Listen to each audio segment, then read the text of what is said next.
Hey everybody, welcome back to Coffee with Josh. We are here for another episode and another cup of coffee.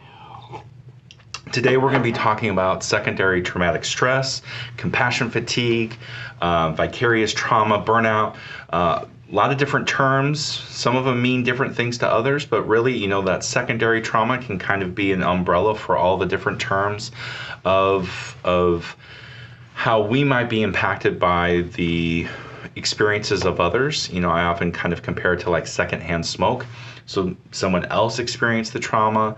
Now we're hearing those distressing stories. We're doing really tough work to hold them and contain that pain, that grief, those experiences, and then we start having our own reaction to that. So I've been doing a lot of talks about this over the past couple of years. Really, it started with doing some presentation to educators on trauma, and I really started hearing feedback from them of, well, what about me? How do I help support me because I'm struggling now too? And so, been doing a lot of presentations on the importance of understanding secondary trauma as well as self-care strategies. So found this resource as I was preparing for a training coming up that I'm doing.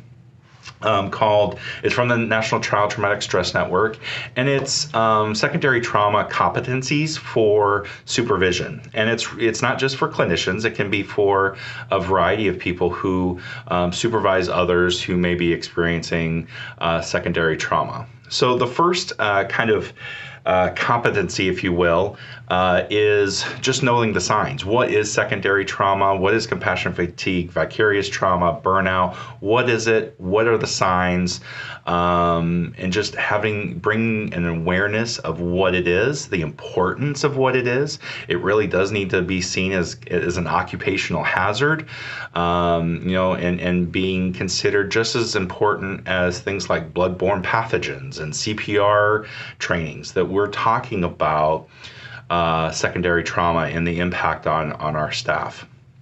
The next competency as a supervisor is that you are figuring out how to recognize that in yourself and managing the secondary trauma for yourself.